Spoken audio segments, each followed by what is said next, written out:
കേരള മനസാക്ഷിയെ ഞെട്ടിക്കുന്ന രീതിയിൽ വയനാട്ടിലുണ്ടായ ദുരന്തത്തിൽ ചാലക്കുടി നഗരസഭ അതിൻ്റെതായ ഒരു പങ്ക് വഹിക്കണം, അതിൻ്റെ കൂടെ ഉണ്ടാകണം, അവിടെയുള്ള മനുഷ്യർക്ക് ഒരു പിന്തുണയായി താങ്ങായി കൂടെ ഉണ്ടാകണം എന്നുള്ള ഒരു പൊതുവായ ആവശ്യത്തിൻ്റെ അടിസ്ഥാനത്തിലാണ് ഇത്തരത്തിലൊരു പത്രസമ്മേളനം വിളിച്ചു ചേർത്തത്.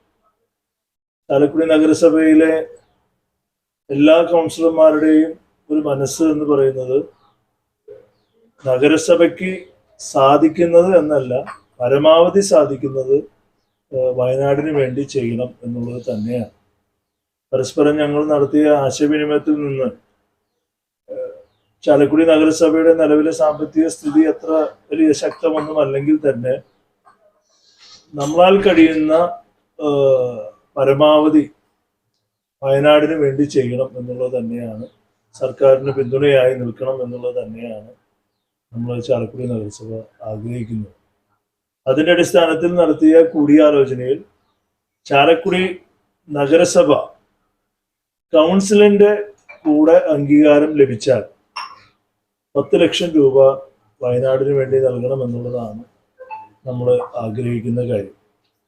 അത് മാത്രം പോരാ, ചാലക്കുടി നഗരസഭയിലെ എല്ലാ കൗൺസിലർമാരും ഏറ്റവും ചുരുങ്ങിയത് 1000 രൂപയെങ്കിലും അതിനു വേണ്ടി സംഭാവനയായി നൽകണമെന്ന് നമ്മൾ പൊതുവെ ഒരു ആശയവിനിമയം നടത്തിയതിൻ്റെ അടിസ്ഥാനത്തിൽ ഒട്ടുമുക്കാൽ ആളുകളും അതിനോട് യോജിക്കാം എന്ന് തന്നെയാണ് പറഞ്ഞിട്ടുള്ളത്. സ്റ്റാൻഡിംഗ് കമ്മിറ്റി ചെയർമാൻമാരെല്ലാവരും ഏറ്റവും ചുരുങ്ങിയത് 1500 രൂപ എങ്കിലും എടുക്കണം എന്നാണ് പറഞ്ഞിട്ടുള്ളത്.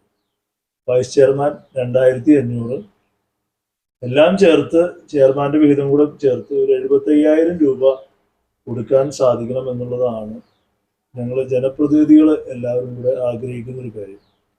അതോടൊപ്പം തന്നെ ഈ ചാലക്കുടി നഗരസഭയിലെ ജീവനക്കാരുടെ സംഘടനയുടെ 2 നേതാക്കന്മാരുണ്ട്, ബഹുമാനപ്പെട്ട സെക്രട്ടറിയുമുണ്ട്, ബഹുമാനപ്പെട്ട വത്സകുമാറുണ്ട്, ബഹുമാനപ്പെട്ട സുരേഷുമുണ്ട്. അപ്പൊ ജീവനക്കാരുമായി ഒരു കൂടിയാലോചന നടത്തിയപ്പോൾ അവരും പറഞ്ഞത് ഒരു ദിവസത്തെ വേതനം വയനാടിന് വേണ്ടി നീക്കിവെക്കാൻ എല്ലാവരും തയ്യാറാണ് എന്നാണ് ഞങ്ങൾക്ക് കിട്ടിയ ഒരു അറിയിപ്പ്. അതിൻ്റെ കൂടെ അടിസ്ഥാനത്തിൽ അതുകൂടെ ചേർത്താൽ ഏറ്റവും ചുരുങ്ങിയത് ഒരു 3 ലക്ഷം രൂപയോളം അതുകൂടെ ചേർത്ത് നമുക്ക് കഴിയുന്ന പരമാവധി തുക വയനാടിന് വേണ്ടി അധികം വൈകാതെ ചാലക്കുടി MLA വഴി ബഹുമാനപ്പെട്ട മുഖ്യമന്ത്രിക്ക് നൽകണം എന്നുള്ള തീരുമാനമാണ് എല്ലാവരും എടുത്തിട്ടുള്ളത്. അത് നിങ്ങളെ ഒന്ന് അറിയിക്കുന്നതിന് വേണ്ടിയാണ് ഇന്ന് ഈ ദിവസം വിളിച്ചു ചേർത്തിട്ടുള്ളത്. ഈ വരുന്ന 9-ാം തീയതി കൗൺസിലിൽ ഈ വിഷയം അവതരിപ്പിച്ച് അടിയന്തരമായിട്ട് നമ്മൾ തീരുമാനമെടുത്താൽ ഉടനടി ആ ചെക്ക് കൈമാറുന്ന കാര്യം നമ്മൾ തീരുമാനിച്ചിട്ടുണ്ട്. ഇതാണ് ഇന്നത്തെ. ഹരിതകർമ്മസേനയും അതോടൊപ്പം തന്നെ ഇവിടുത്തെ കണ്ടിജന്റ് ജീവനക്കാരടങ്ങുന്ന മുഴുവൻ തൊഴിലാളികളും ഒരു ദിവസത്തെ വേതനം മാറ്റിവെക്കാമെന്ന് തന്നെയാണ് നമ്മൾക്ക് കിട്ടിയിട്ടുള്ള അറിയിപ്പ്. അതുകൂടെ അറിയിക്കണം. വലിയ മനസ്സാണ് ശരിക്കും പറഞ്ഞാൽ. ഏറ്റവും താഴെത്തട്ടിൽ പ്രവർത്തിക്കുന്ന ആളുകൾ അതിനോട് സഹകരിക്കണം, അതിനോട് കൂടെ ഉണ്ടാകണം എന്നുള്ള അവരുടെ വലിയ ആഗ്രഹം നമ്മളോട് പറഞ്ഞിട്ടുണ്ട്. അത് തന്നെയാണ് നമ്മൾ ചെയ്യാൻ ആഗ്രഹിക്കുന്നത്. വളരെയേറെ സന്തോഷമുണ്ട്. ചെയർമാൻ ഈ അവസരത്തിൽ പ്രത്യേകം അഭിനന്ദിക്കുകയാണ്. അതോടൊപ്പം തന്നെ എല്ലാവരെയും കൂട്ടി യോജിപ്പിച്ച് ഇവിടുത്തെ ജീവനക്കാരെയും കൗൺസിലർമാരെയും എല്ലാവരെയും യോജിപ്പിച്ച് ഇങ്ങനെ തീരുമാനത്തിൽ എത്തിക്കാൻ കഴിഞ്ഞാലും വളരെയേറെ സന്തോഷമുണ്ട്.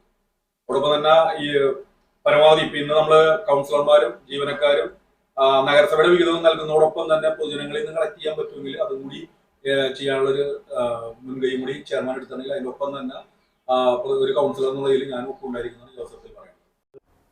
വയനാട്ടിലെ സുഹൃത്തുക്കള് അത് വലിയൊരു ദുരന്തത്തെയാണ് അവർ ഏൽക്കേണ്ടി വന്നത്. നമുക്കറിയാം, 400-ൽ പരം ജീവനുകൾ നഷ്ടപ്പെട്ട് കുറേ പേര് പരിക്കുകളും കാര്യങ്ങളുമായ ആശുപത്രികളിലൊക്കെ ഉണ്ട്.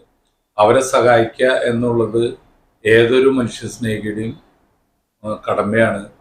അതിന് ചെയർമാൻ്റെ നേതൃത്വത്തിൽ ഇങ്ങനൊരു വലിയ കൂട്ടായ്മ എല്ലാവരും യോജിപ്പിച്ചുകൊണ്ട് ഏറ്റവും ചെറിയ ശമ്പളത്തിന് നിൽക്കുന്ന ജോലിക്കാർ, ഹരിതകർമ്മസേന അടക്കമുള്ള എല്ലാവരെയും ഏകോപിപ്പിച്ചുകൊണ്ട് അവരെ സഹായിക്കാനുള്ള ഒരു ഫണ്ട് സ്വരൂപിക്കാൻ തീരുമാനിച്ച കൗൺസിലിൻ്റെയും ചെയർമാൻ്റെയും തീരുമാനത്തിന് അഭിനന്ദിക്കുന്നു. നമുക്ക് ഇനിയും നല്ല മനസ്സുള്ളവർ തരണം എന്ന് വെച്ചാൽ അതും കൂടി കൊടുക്കാനുള്ള ഇതും ഉണ്ടാക്കണം. എന്തായാലും അവരോടൊപ്പം വയനാട്ടിലെ ജനങ്ങളോടൊപ്പം ചാലക്കുടി നഗരസഭയും ചാലക്കുടി പൗരാവലിയും ഉണ്ട് എന്നുള്ളതിൻ്റെ ഒരു ഉത്തമ ഉദാഹരണം കൂടിയാണ് ഇത്. അവരുടെ ആ നഷ്ടങ്ങളിൽ നമുക്കറിയാം എത്ര കിട്ടിയാലും ആ നഷ്ടം നികത്താൻ പറ്റില്ലെങ്കിലും അവരോടൊപ്പം ചേർന്ന് കഴിയാവുന്ന ഒരു സഹായം എന്നുള്ള നിലയ്ക്കുള്ള ഈ തീരുമാനത്തിന് അങ്ങേയറ്റം അഭിനന്ദിക്കുന്നു.